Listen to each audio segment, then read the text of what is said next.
नमस्कार दोस्तों, मैं हूँ विलास चतुर और ये यूट्यूब चैनल में आपका स्वागत है। मोस्टली बहुत सारे लोग कुछ चीज़ें खरीदने के लिए लोन लेते, कोई घर खरीदने के लिए लोन लेता है, कोई गाड़ी खरीदने के लिए लोन लेता है, कोई इलेक्ट्रॉनिक सामान खरीदने के लिए लोन ले लेता है। तो ज़िंदगी में आदमी कभी ना कभी एक बार तो सही लोन तो लेता ही है। तो ये जो लोन होता है इसका अपन EMI भरते, हर महीने एक अमाउंट सर्टेन अमाउंट पे करते, और ये लोन के ऊपर कुछ इंटरेस्ट रेट होता है। ये इंटरेस्ट रेट के हिसाब से अपन EMI कितना भरते, अपना टोटल पेमेंट अमाउंट कितना रहता है और अपन EMI कितना भरते।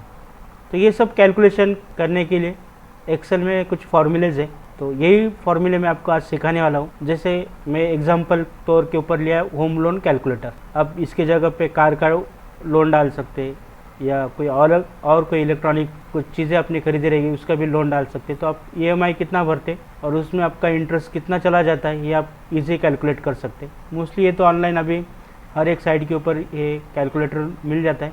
फिर भी अगर बहुत सारे लोग एक्सेल में काम करते हैं ऑफिसेस में, तो उनको ये एक्सेल के ऊपर बनाना पड़ता है। तो आज का टॉपिक वही है का होम लोन कैलकुलेटर कैसे बनाना है।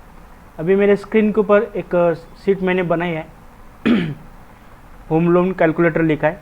यहाँ पे कॉस्ट ऑफ हाउस, एक घर का कीमत मैंने 20 लाख लिखा है, जबकि डाउन पेमेंट मैंने किया है 2 लाख रुपया और लोन अमाउंट है 18 लाख। अभी ये 18 लाख कैसे मैंने निकाला, तो सिंपल है। अभी इसको मैंने डिलीट कर दिया, मैं इक्वल टाइप करता हूँ।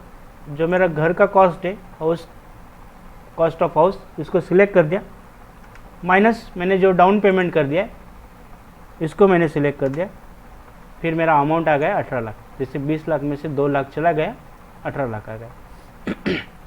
उसके बाद एनुअल इंटरेस्ट रेट, जो पूरे ईयर के लिए जो इंटरेस्ट रेट होता है वो 7% है, किसी का 8% होता है, किसी का 9% होता है, किसी का 10% होता है। तो ये रेट ऑफ इंटरेस्ट मैंने ईयर का लिखा है 7%, लेकिन मुझे निकालना है मंथली रेट। तो मंथली रेट मैं कैसे निकालूं, इक्वल मुझे टाइप करना है, जो मेरा एनुअल इंटरेस्ट रेट है इसके ऊपर सिलेक्ट करूंगा, डिवाइडेड बाय मैं यहाँ पे 12, मतलब पीरियड पर ईयर 12। तो ये मेरा रेट ऑफ इंटरेस्ट आ गया है महीने का, मंथली। फिर मेरा जो लोन है वो कितने साल के लिए, 2 साल के लिए, 3 साल के लिए, 4 साल या 5 साल या 20 साल। तो नंबर ऑफ ईयर्स आपको लिखना है यहाँ पे, का लोन कितने साल के लिए, और फिर उसमें कितने मंथ्स हो जाते। तो अभी ये मंथ्स अपन खुद कैलकुलेट कर सकते। तो कैसे कैलकुलेट करना है, ये आपका ये आपको नंबर ऑफ ईयर, जैसे आपका जो है ईयर्स ऑफ लोन, ये आपका 5 है। अभी आपको टोटल मंथ्स निकालना है, तो इक्वल टाइप करना है, जो आपका ईयर है मल्टीपल पीरियड ऑफ ईयर। तो ऑटोमेटिकली आपका अमाउंट आ जाएगा। कल अगर आप यहाँ पे चेंज भी कर देते, नंबर ऑफ ईयर्स समझो 10 डाल देते, तो ऑटोमेटिकली आपका मंथ भी चेंज हो जाएगा। तो अभी आपको क्या करना है, अभी आपको निकालना है PMT या तो EMI मंथली पेमेंट। अभी देखेंगे PMT फॉर्मूला कैसे देना है। सबसे पहले कोई भी फॉर्मूला देते हैं तो इक्वल टाइप करते हैं, PMT टाइप करना है, ब्रैकेट। अभी यहाँ पे रेट ऑफ इंटरेस्ट, तो ये मंथली रेट ऑफ इंटरेस्ट आपको सिलेक्ट करना है, फिर कॉमा टाइप करना है, फिर टोटल नंबर ऑफ पीरियड, अपना टोटल जो मंथ से 120 मंथ से, मतलब 10 ईयर्स, ये आपको देना है। फिर आपको देना है लोन अमाउंट।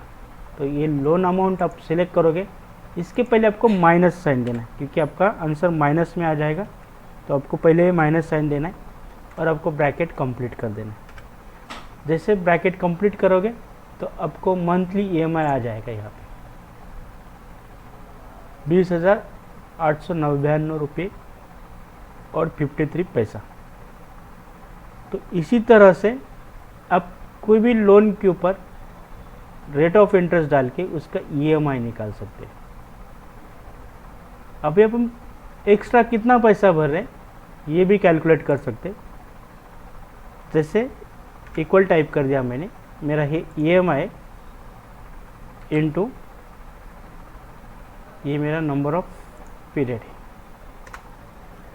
तो मैं टोटल पैसा पे कर रहा हूँ, यहाँ पे साइज बड़ा कर देता हूँ, 25,07,943 रुपीज़ एंड 15 पैसा।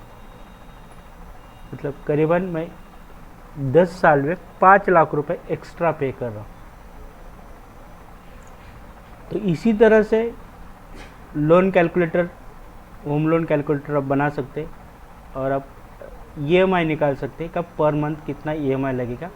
अगर कल आप यहाँ पे रेट ऑफ इंटरेस्ट चेंज भी कर देंगे तो भी आपको EMI चेंज होते दिखाई देगा। तो इसी तरह से आप होम कैलकुलेटर का प्रैक्टिस कर सकते हैं।